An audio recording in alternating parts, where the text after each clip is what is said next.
Hey, everybody, welcome to another episode of the Grow Rogue podcast. Today I'm joined by Langston Bates. Langston and I have a really exciting episode. We're talking about AI and how to implement that within organizations, but more importantly, we're going to talk about how to synthesize all of the mountains of data that are coming into your organization and how to use it to actually help you grow and not just as more data to have to sift through, right? So with that being said, Langston, thank you so much for joining me on the podcast today.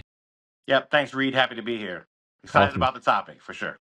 Good stuff, man. So one of the things we talked about is, and I've referenced this before, is like this concept of like water everywhere, but not a drop to drink, right? There's so much data, which creates a problem of number one, how do we actually gather all of that input and all of that information? And then two, how do we make sense of it all? So from your perspective, what are some of the things that you are working on? You can keep it high level, of course. You can talk about what's kind of brought you to that spot in your career. But ultimately, we want to figure out how can we actually make all this work for us so that we're using it to grow and not just to give us more homework. Yeah. No, it's a great question. So yeah, in general, in my career, I'm coming from, data analytics and information science is kind of how I broke into the business world.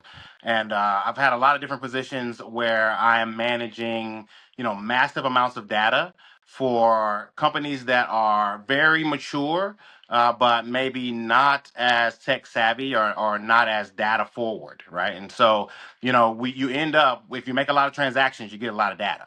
And one of the dangerous things about a lot of data is, there's a lot of opportunity to move it around and, see what comes up. And, in the end, it's easy when there's a lot there to lose sight of what we're trying to do, right? Which is make good decisions based on the information that, we're gathering. And so, if we talk specifically into, as you said, like a lot of water, but nothing to drink, when you look at things like, form fills on a website, a lot of times as you're building your digital campaigns and you have your landing pages, you want to get as much information as possible from your prospective customers because you spent a lot of money on, engaging them, finding them, getting their attention, right? But you have to also be careful about the way that you kind of set up controls, on, forms is what I'm thinking about. And first and foremost, is kind of the front line between yourself and the customer. As much as you want more and more form fills, you also have to make sure that the data that you're getting in is actually beneficial. And so, the more you can employ pick lists as you give options, right? It's good to have an open comment section to just kind of have the customer just give free text and write what they think, right? But you need some actionable data, some data that you can take in and segment, right? So the more and more that you can standardize the inputs that your customers are giving you, the better. You can action on those things, you can segment on those things, you can strategize on those things.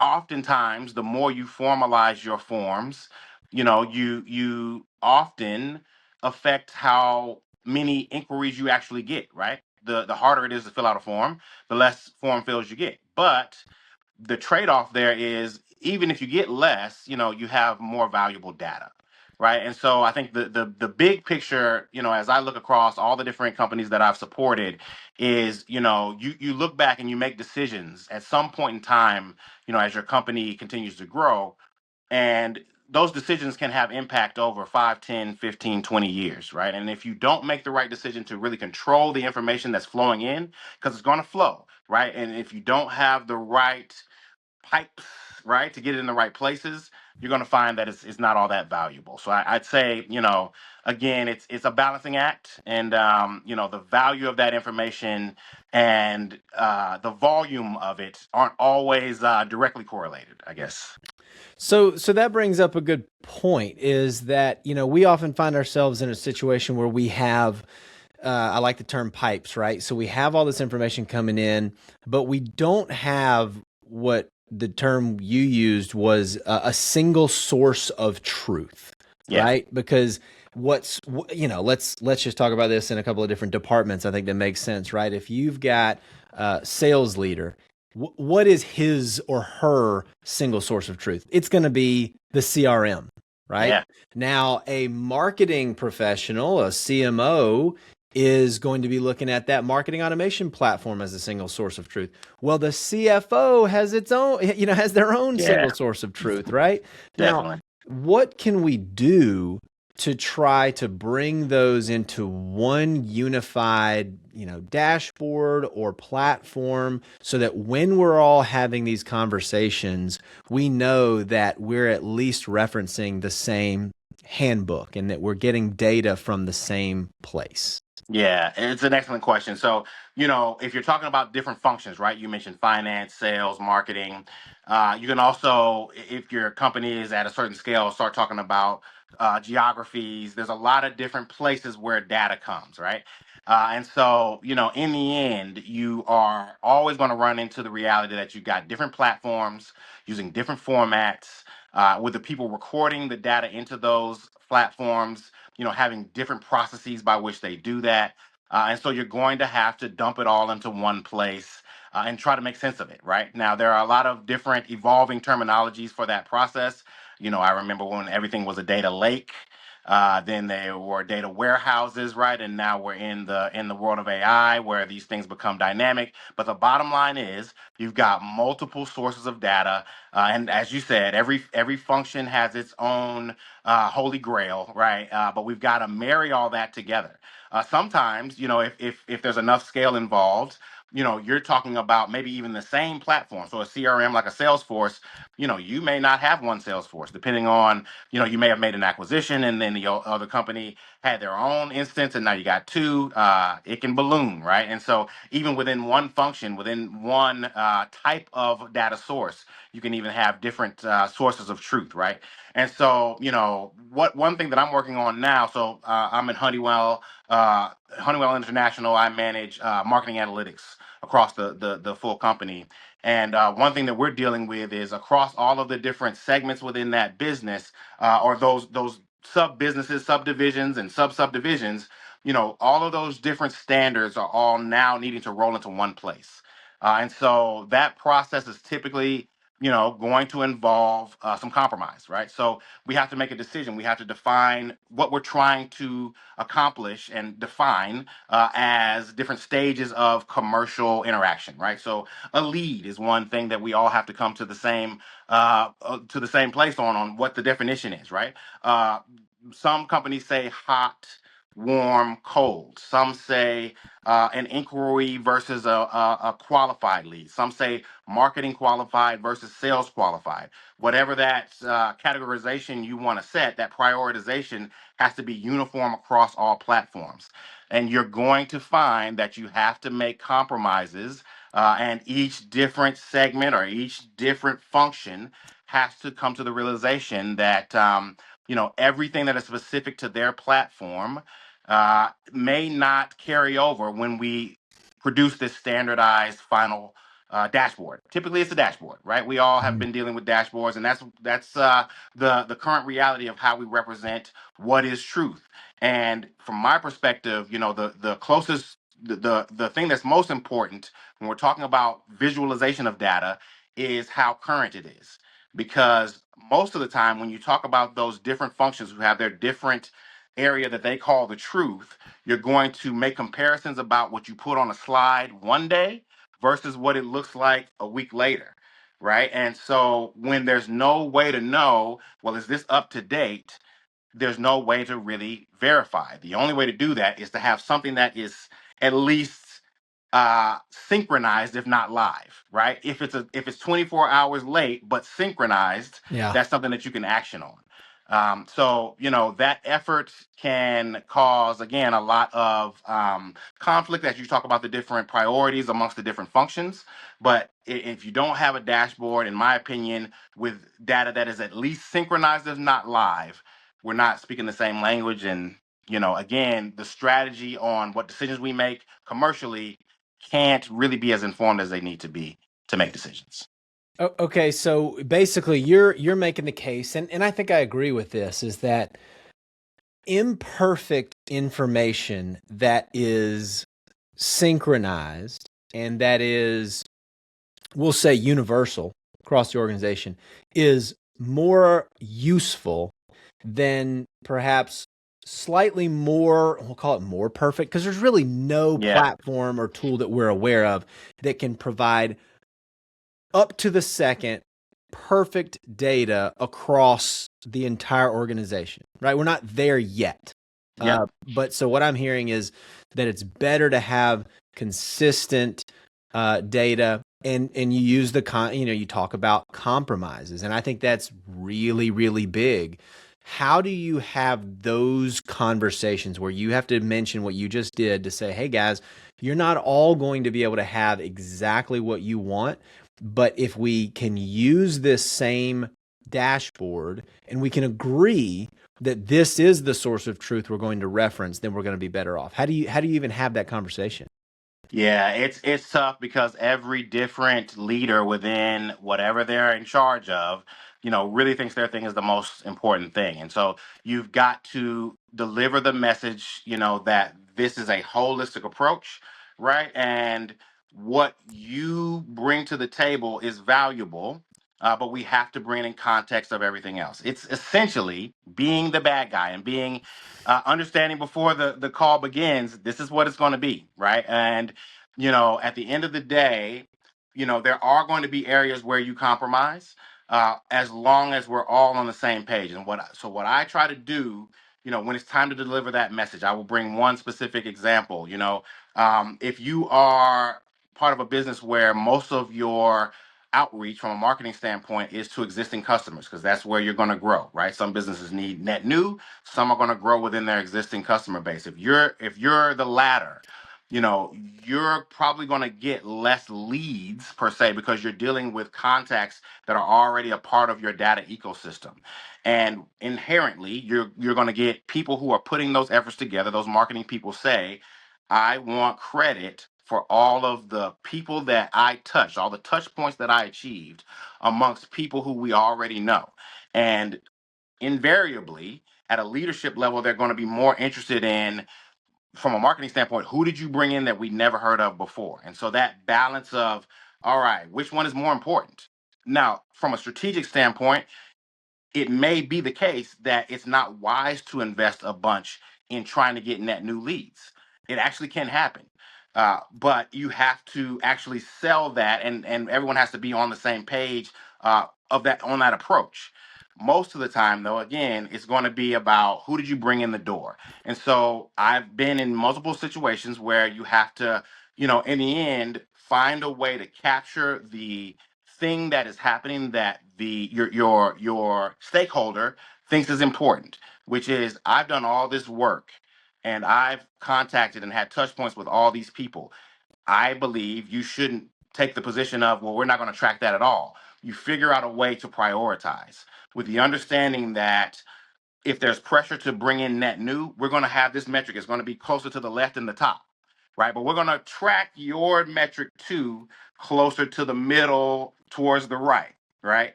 And it's just about prioritization.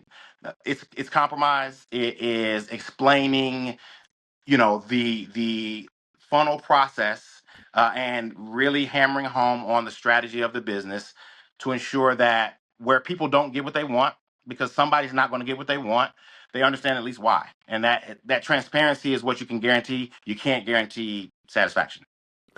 So, okay, so this is you are finding yourself in the shoes that we are often in, but from a different perspective. It's having to deliver the analysis, if you will, that, hey, look, the objectives that in this department, whoever, whatever leader is marketing, or if it's sales, the objective that you think you need, according to everything that we're seeing, may not actually be the thing Yeah. that you need, right? Yeah. So data being the support and the evidence for making that case, and then being able to redirect. And I imagine the job is a lot easier when you've got the data, but you're still probably having to do some.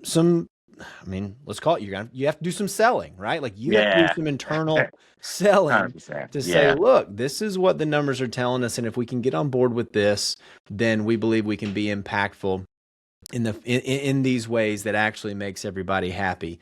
So you're having to do that. You're having to bring some of those different kind of different groups that actually could help each other a lot, but maybe aren't exactly on the same page. The Yeah. term we use for that, right, is sales marketing alignment, which is it's sort of an overused, tired term, because it's kind of like the advice of, hey, you should exercise and eat right. It's like, okay, yeah, Right. we know that, right? If it was that simple, everybody would just do it, you know? Totally. It's obviously more complicated than that. And so bringing data to the table does make that job easier. So I want to use that as a little bit of a segue, Langston, and talk about something that's really practical here, because there are so many tools out there. Because what I think a person who's listening might be asking is like, okay, that sounds awesome. I can definitely see us, having this conversation internally.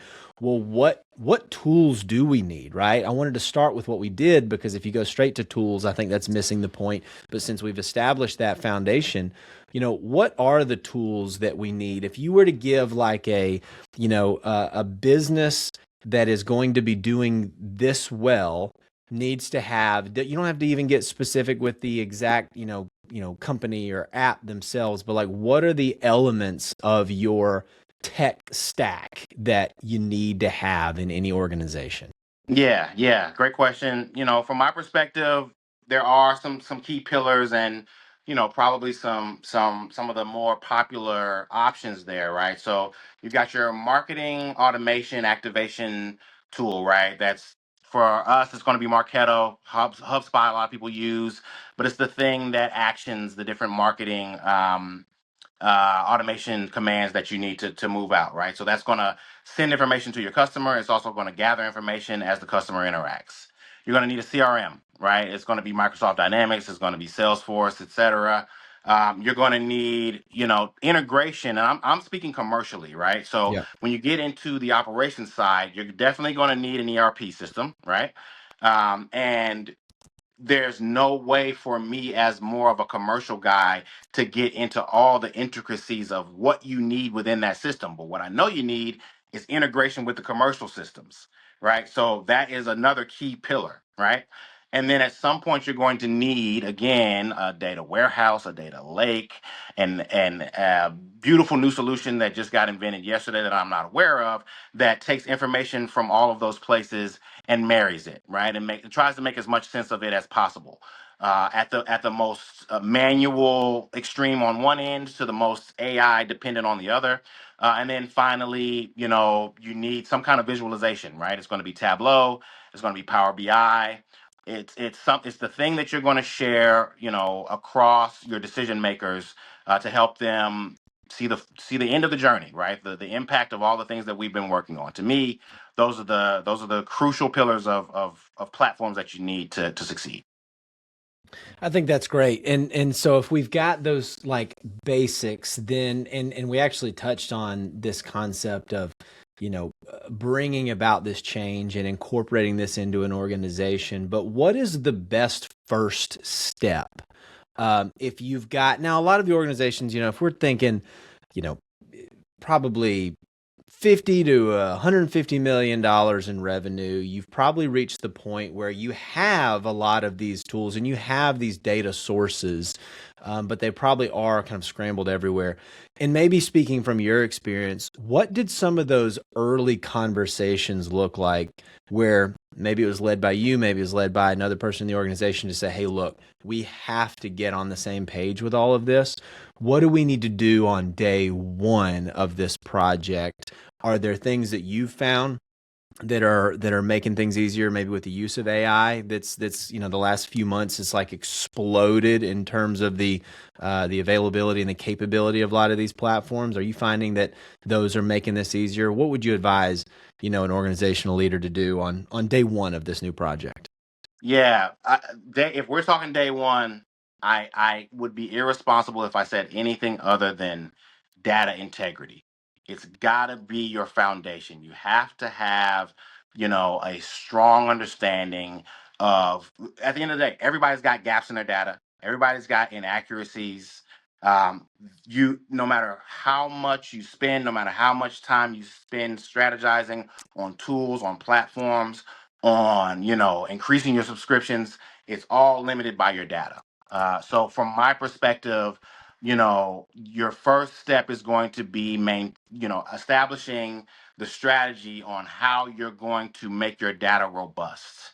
I would even go, to kind of creep into day two, when you look at the things that are the areas where data is coming into your ecosystem, cleaning those things up and making sure new data comes in clean, you now have an understanding that no matter what, we're back to day one, our data is what it is. And I think people just need to be very transparent about what's possible and what's not, right? The most, to me, from a marketer, the most important thing that I want to do with my data is segment it so that I can give a specific message to a specific group of customers that speaks to, gives a value proposition to the thing that matters the most to them.